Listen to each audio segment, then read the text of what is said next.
चलिए देखिए, हम लोग को ये याद रखना है कि अभी हम लोग जो स्टडी कर रहे हैं बिहार पुलिस का साइंस का जो तैयारी कर रहे हैं, तो इससे पहले हम लोग 76 क्वेश्चन कंप्लीट कर चुके हैं। आज मेरा चौथा क्लास है। 76 क्वेश्चन क्लियर कर चुके हैं। आज इससे आगे देखेंगे और याद रखना है हम लोग का एग्जाम कब है, इस चीज को नहीं भूलना है। अगस्त में ही है बिहार पुलिस की री एग्जामिनेशन। कब है? अगस्त में। तो आइए देख रहे हैं क्वेश्चन। आगे देखिए क्वेश्चन जो कह रहा है किसी वस्तु का वेग दोगुना करने पर, कोई वस्तु है, उस वस्तु के वेग को अगर हम क्या कर देते हैं, दोगुना करते हैं, कह रहा गतिज ऊर्जा क्या होती है, क्या होती है। मतलब अगर कोई वस्तु है, उस वस्तु के वेग को अगर हम लोग दोगुना कर देंगे तो उसका गतिज ऊर्जा जो है वह 4 गुना हो जाएगा। कितना गुना हो जाएगा? 4 गुना। याद रखना है गतिज ऊर्जा। नेक्स्ट क्वेश्चन देखिए, कह रहा है किसी वस्तु का द्रव्यमान दोगुना होने पर, अगर कोई वस्तु है, जस्ट इसका उल्टा कर दिया, अगर कोई वस्तु है उसका क्या चीज, यहां था वेग, यहां है द्रव्यमान। अगर किसी वस्तु का द्रव्यमान को हम लोग दोगुना करते हैं तो उसका गतिज ऊर्जा कितना हो जाता है? दोगुना हो जाता है। अगर यहीं पे वेग को दोगुना करेंगे तो फिर गतिज ऊर्जा कितना गुना होगा? 4 गुना। अगर द्रव्यमान को दोगुना करेंगे तो उसका गतिज ऊर्जा क्या होगा? 2 गुना होगा। ये याद रखना है। नेक्स्ट देखिए आगे, कह रहा है किसी वस्तु का संवेग दोगुना होने पर गतिज ऊर्जा होती है। अगर किसी वस्तु के संवेग को जब हम दोगुना करते हैं तो उसकी गतिज ऊर्जा कितना होता है? 4 गुना बढ़ जाता है। याद रखना, 4 गुना हो जाता है। नेक्स्ट देखिए आगे क्वेश्चन, कह रहा द्रव्यमान ऊर्जा के, याद रखना है, द्रव्यमान ऊर्जा के समतुल्य होता है, इस सिद्धांत को किसने दिया? कहने का भावार्थ यह हुआ कि द्रव्यमान ऊर्जा के समतुल्य होते हैं, मतलब बराबर होते हैं। इस सिद्धांत का प्रतिपादन किसने दिया था, किसने बताया? तो आइंस्टाइन महोदय ने बताए थे। याद रखना है, कौन? आइंस्टाइन। और आइंस्टाइन साहब इसी से रिलेटेड एक सूत्र भी दिए थे। क्या दिए थे? याद होगा आपको, E बराबर mc स्क्वायर, E बराबर mc स्क्वायर। याद रखना। फिर देखिए नोट में थोड़ा सा, C क्या है? ये निर्वात में प्रकाश की चाल। ये भी याद रखना हम लोग को कि निर्वात में प्रकाश की चाल जो होती है ना, वह कितना मीटर होता है। तो देखिए कह रहा निर्वात में प्रकाश की चाल कितना? 3 गुना 10 टू दी पावर 5 किलोमीटर पर सेकेंड होता है। कहां पर? निर्वात में। याद रखना। चलिए आगे देखिए,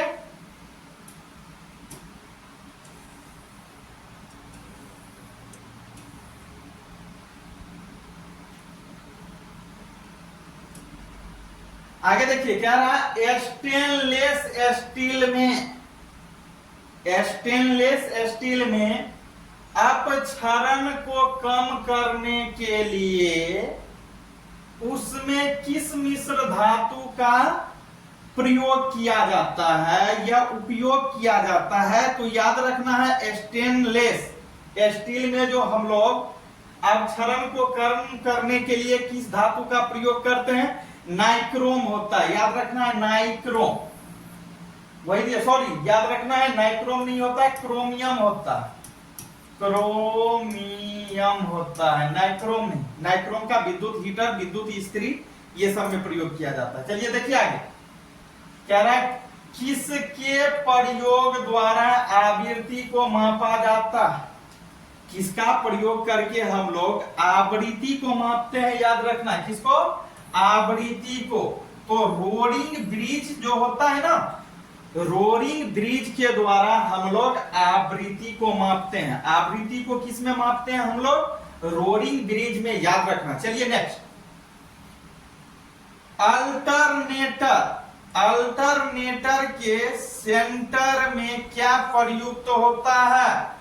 अल्टरनेटर के सेंटर में जो प्रयुक्त होता है वह दो स्लीपर रिंग होता है, मतलब दो को स्लीपर रिंग होता है, रिंग। चलिए आगे देखिए, कह रहा है घूमने की गति किस यंत्र द्वारा मापा जाता है। घूमने की गति जो होता है, कह रहा है किस यंत्र द्वारा मापी जाती है, याद रखना है। घूमने की गति किस यंत्र द्वारा मापी जाती है, हेक्टोमीटर, याद रखना है। किसके द्वारा, हेक्टोमीटर के द्वारा। चलिए नेक्स्ट,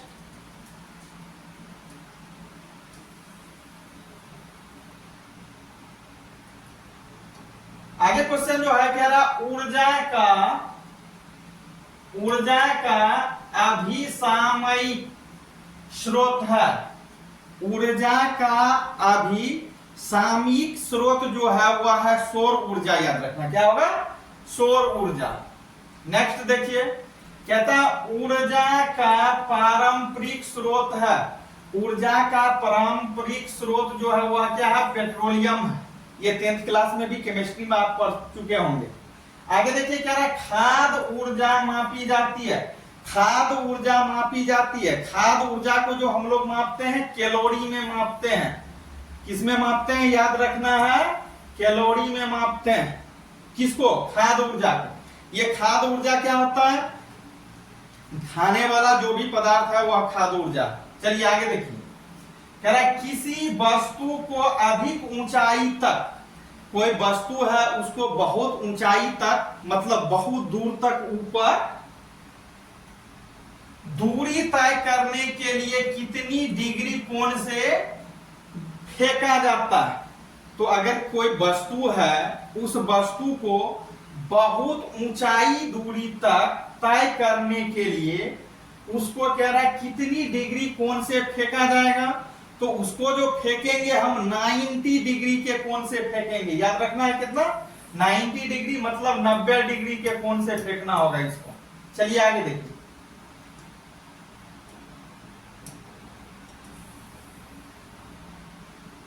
आगे है, कह रहा है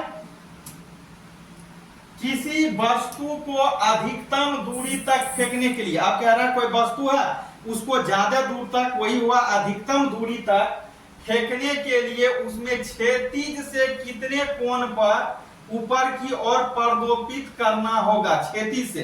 तो इसको 45 डिग्री पे फेंकना होगा, 45 डिग्री एंगल, याद रखना। वही कहता है 45 डिग्री। आगे देखिए, जब साइकिल चालक वक्र पथ पर चलता है तो वह हमेशा, कोई साइकिल चालक है वह वक्र क्षेत्र पर चलना चालू करेगा तो क्या होगा, अंदर की ओर झुकता है। बात सही सी है, कोई साइकिल चालक है अगर वह वक्र क्षेत्र में घुमा रहा है साइकिल को, तो वह क्या करेगा, अंदर की ओर झुकेगा, ना कि बाहर की ओर झुकेगा। चलिए आगे देखिए,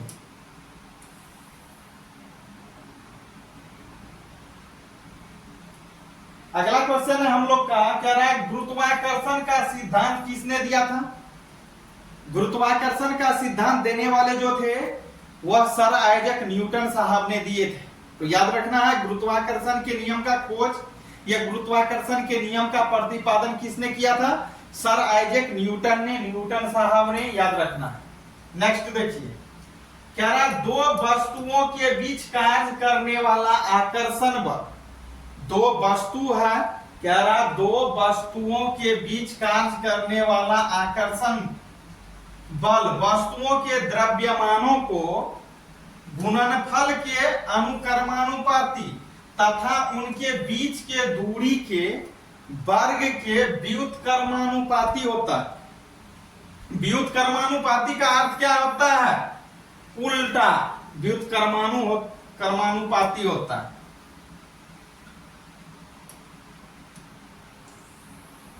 चलिए देखिए आगे, हाय, तो इसका नियम कह रहा है गुरुत्वाकर्षण का नियम है। ये क्या है, किसका नियम है, गुरुत्वाकर्षण का नियम है, याद रखना है। नेक्स्ट देखिए, कह रहा है गुरुत्वाकर्षण नियतांक जी का मान, आप पढ़े होंगे इससे पहले भी, जी एंड जी में अंतर बताएं आपको। चलिए देखिए क्या है, गुरुत्वाकर्षण नियतांक जी का मान क्या होता है। गुरुत्वाकर्षण नियतांक जी का मान जो होता है वो होता है 6.67 10 टू दी गुना 10 टू दी पावर -11 होता है न्यूटन मीटर स्क्वायर पर केजी स्क्वायर होता है, याद रखना। आगे देखिए कह रहा पृथ्वी की सतह से ऊपर, पृथ्वी का सतह है, पृथ्वी के सतह से कह रहा ऊपर नीचे जाने पर जी का मान, इस जी का मान, ये जी हो गया गुरुत्वाकर्षण नियतांक बड़ा वाला जी, छोटा वाला जी क्या हो गया गुरुत्वीय त्वरण, याद रखना। तो कह रहा पृथ्वी की सतह से ऊपर जाने, पृथ्वी की सतह से ऊपर या नीचे जाने पर जी का मान घटता है, याद रखना। जी का मान क्या होगा घटेगा, कहां घटेगा, चाहे पृथ्वी तल से ऊपर जाए या फिर नीचे जाए, तो जी का मान क्या होगा घटेगा। कौन सा जी का, बड़ा जी का नहीं, याद रखना, छोटा जी का, ये गुरुत्वीय त्वरण का। चलिए आगे देखिए,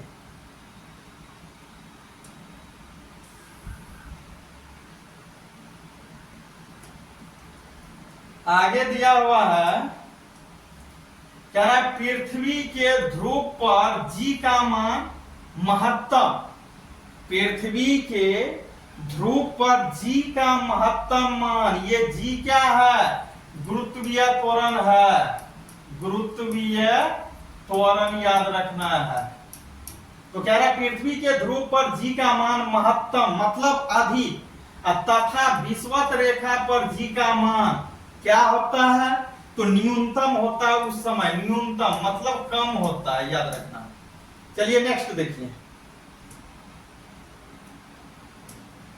नेक्स्ट दिया हुआ कह रहा है पृथ्वी की घूर्णन गति बढ़ने पर जी का मान, जब पृथ्वी की घूर्णन गति बढ़ने लगता है या बढ़ता है तो उस समय जी का मान यानी कि गुरुत्वीय त्वरण का मान जो होता है कम हो जाता है, तथा घूर्णन गति क्या होने लगता है घटने लगता है, पर जी का मान बढ़ जाता है, जी का मान क्या होता है बढ़ जाता है, याद रखना। आगे देखिए कह रहा है यदि पृथ्वी अपनी वर्तमान कोणीय चाल से, कह रहा पृथ्वी जो है वह अपने वर्तमान कोणीय चाल से 17 गुनी अधिक चाल से चले तो भूमध्य रेखा पर रखी वस्तुओं का भार क्या होगा उस समय, तो शून्य हो जाएगा, याद रखना है। कहां शून्य हो जाएगा, ध्रुव पर,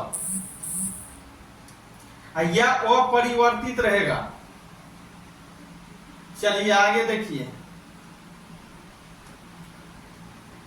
आगे का क्वेश्चन है हम लोग का, कह रहा पृथ्वी अपनी अक्ष के परितः घूमना बंद कर दे तो, पृथ्वी जो अपने अक्ष पे घूम रही है अगर अपने ये किसी पर परितः पर घूमना बंद कर दे तो जी का मान क्या होगा, ये जी का मान क्या होगा, मतलब बार बार बोल रहे हैं गुरुत्वीय त्वरण का मान क्या होगा, तो उस समय अधिकतम हो जाएगा ध्रुव को छोड़ करके, मतलब कि केंद्र को छोड़ करके। चलिए आगे देखिए 99 नंबर क्वेश्चन, जब लिफ्ट एक समान वेग से ऊपर या नीचे गति करती है, लिफ्ट होता है बड़े बड़े मकान में लगा होता है, तो क्या रहा है जब लिफ्ट एक समान वेग से ऊपर या नीचे गति करती है, या तो ऊपर या तो नीचे गति करती है, तो लिफ्ट में स्थित पिंड मतलब वो वस्तु जो होता है वह वस्तु का भार रहता है, तो उस समय वस्तु का भार जो रहता है अपरिवर्तित रहता है, परिवर्तित नहीं, याद रखना क्या रहता है अपरिवर्तित। आगे देखिए 100 तक ही क्वेश्चन देखेंगे आज। आगे क्वेश्चन है क्या रहा है यदि लिफ्ट के नीचे उतरते समय, यदि लिफ्ट के नीचे उतरते समय लिफ्ट का त्वरण गुरुत्वीय त्वरण से अधिक हो तो लिफ्ट में स्थित पिंड की स्थिति क्या होगी, तो उस समय लिफ्ट में स्थित पिंड की जो स्थिति होगी वह क्या होगी, फर्श से उठकर छत से जा टकराएगा, छत से ऊपर उठेगा और किससे जाकर के टकराएगा, फर्श से उठकर छत से जा टकराएगी। मतलब छत से चालू, नीचे फर्श से चालू करना चालू करेगी और ऊपर छत तक जाएगी। चलिए आगे देखिए, आगे की क्लास में